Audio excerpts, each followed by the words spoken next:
Previously, Valerie and I worked on the stairs. The newel posts were stained and finished, and the risers were installed and trimmed out. The finished look was more than we had imagined. But it's time to shift focus now onto the girls' bathroom, put down some trim, hang their towel bars, and start working on their custom vanity.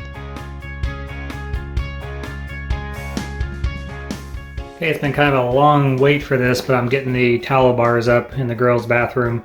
So the plan is to do a 24, an 18, and a 24 about right here, and another 24, 18, 24 up here. So I remember back when I framed it, I actually put blocking in there, anticipating this. And then I found a dresser online that we picked up probably a month or so ago. And I'm going to make this into their vanity. So there'll be a bowl that actually sits on top. Since your dresser is typically a lot shorter than a vanity, most vanities nowadays are 36 inches, which would be about up here. This I think is 30 or 31 inches, and they're also not as deep. So a typical vanity is 21 inches, which is about out to here. This is 19, and then a vanity or like a kitchen cabinet countertop is 24 inches clear out to here. So this is a lot shallower and not as tall. So the shallower part I'm not too worried about. It actually makes your bathroom a little bit bigger feeling. To get rid of the tallness, get around that, the bowl sticks up, I think it's about 5 inches up to there. And it took a while to find a dresser that had a center opening here. I'm going to go ahead and actually cut this out all the way because I drilled these holes and backed it up in there when we first got it, but then realized that I still have to do trim work down there, and that means everything has to slide over, so now my holes no longer fit where they're supposed to be. So I'm just going to go ahead and cut this out, and then anything that gets pushed back in there still shouldn't fall behind because there'll be about a 3 or 4 inch lip right here to keep stuff from falling back behind there. And going to put some towel bars and things up along here. You know, eventually we'll get a mirror there. Eventually we'll get a light put in.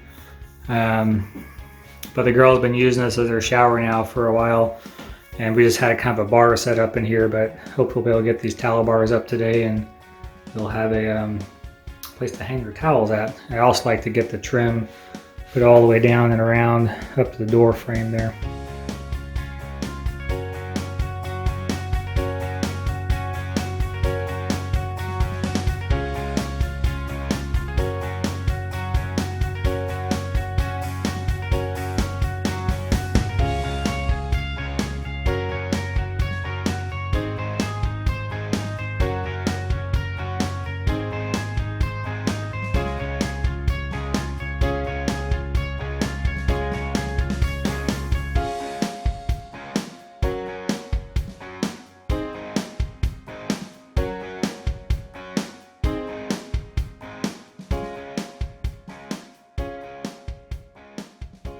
Well, my blocking did so good. I must have stopped it right here because it turns out there's no blocking in this section of the wall between my stud that's here and my stud that's about here. I thought I went all the way over. Probably should look back at the video when I did this so I could see exactly where it's at. But using the laser level makes this super easy to get them straight. And then for my spacing in between, I'm just taking the screwdriver and fitting it in between there. And that is getting my spacing about where it needs to be. Because it's really hard to measure in between here with tape measure, but just using something to fill in that gap works out pretty good. So unfortunately I've got to use those little drywall taps, and I didn't want to do that because hopefully our girls being older won't get up there and rip the towel off. And then our last house, they kept pulling these out of the wall. So hopefully that won't happen, but guess I should have checked to make sure there was blocking in that corner first. But I'll get this row done. Next row should go pretty quick. The laser makes it super easy. So when you're positioning of your towel rods, one thing to think about is the distance to the floor and then to your second towel rod. Most towels are 5 feet long, which means if folded in half, they're going to be 30 inches. Most large towels are 6 feet long, so it gives you 36 inches between bar to bar. So one thing I always like to do is go at least 36, 37 inches off the floor. These are 37 inches. And then the next one, I go 37 inches as well, which is where I've got the laser line at now. So that way, if there's going to be a 6-foot towel, it'll hang just above the rod or just above the floor. We only use 5-foot towels, so we'll have plenty of room in between the two.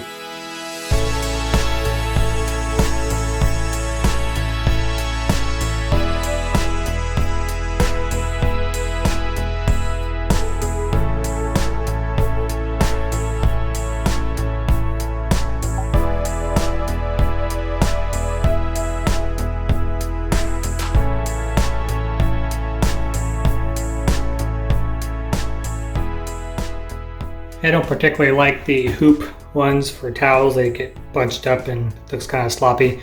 I would rather put one of these towel bars, 18-inch towel bars, cut it down to about a foot and ran that in between here instead. But Sydney came in and said that's what she wanted, so that's what she's got. So to make it look the same, I got to hang one over here too. I can't hang it there because that would cover the outlet. I don't want to hang it here because then there'd be a wet rag hanging over the wood, which is never good. So the best next location is right here on the side of the dresser. The problem is this is only like 1/4 inch wood. There's no real meat to it. So if I were to put that through, it would just, it wouldn't have any strength. So I'm going to drill my pilot holes. I'm going to take a scrap piece of wood, put it in there like that and screw it to that. And that'll give it the strength that it needs.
This is the corner around the shower, and being wood and water, and of course they don't mix.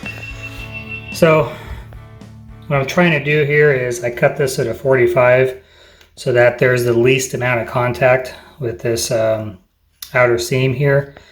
So the idea is that hopefully that'll get some ventilation so any water in there will dry up, but any water that gets along here hopefully won't, really soak in and cause damage. So I'm going to fill some of that with caulking. The piece that comes across the top that dead ends to it, it's only going to leave a tiny little space there, and I'll caulk that in so it'll be seamless. And I did the same thing over on this side, just left that 45 there, so hopefully that will keep this from rotting out, lasting a little bit longer, but time will tell. And I've got to put a bead of caulk here along the bottom too, which be white, and I don't think I have any white right now. So I still can't get the spray foam off the bottom of the tub. It's just kind of stuck on there. So I'll have to live with that one, I guess. So I pretty much finished up the trim in the girls' bath. Now I'm trying to figure out the vanity. And if I were to go buy a granite countertop, it would just be a 3/4 inch countertop they sell at a hardware store over in a neighboring town. It'd be about $200, and from that slab, I could get the top, the backsplash here, and the backsplash on the back. I could cut it all out of one piece, and then that would make sure the top is sealed. It would also fill my gap. So this is a 3/4 inch. It'd be roughly a little bit bigger than that. So that would cover that up, cover this side up. So I'd have backsplash all the way around. Top would be good. And then I have to figure out some creative trimming to cover up the back, because I've got this this gap coming up the side. And then this is the bigger gap problem on this side. My thought is if I actually shave off a bit of that, I could push it closer to the wall and make it a little bit less of an issue. I could probably figure something out over there. Maybe a fluted rail or something, I'm not sure. That's what I'm stuck on now. Got the trim down and everything. I haven't caulked anything yet, or filled any of the holes. I've got the all the nails and everything recessed in, so it's ready to go as far as nail filling. But then I got sidetracked and started trying to figure this thing out. I'm not sure what I'm going to do yet. We talked about epoxying the top, which would work too. But I got to figure out what to do on a backsplash. So if I get that granite piece, just be a matter of cutting it and then sticking it in place. Not sure. What are you doing, Pepper? Somebody left the door open, and somebody is inside on the couch. And you have really bad manners. Yes, you do. Look at you. Look at you. What are you doing? He's like, I'm loving it. Pepper, what are you doing? Just wait till Tim comes upstairs, right? Quit pushing me. Look at him. Look at him. He's pushing me. And he keeps clawing me. He's like, I love it. I love it. I know you're like clawing everything. I know you're not very clean. Hi. Hi. I know. You need to go back outside. Yes, you do. Oh my gosh. See, look at you. You're just not gentle at all. Ow.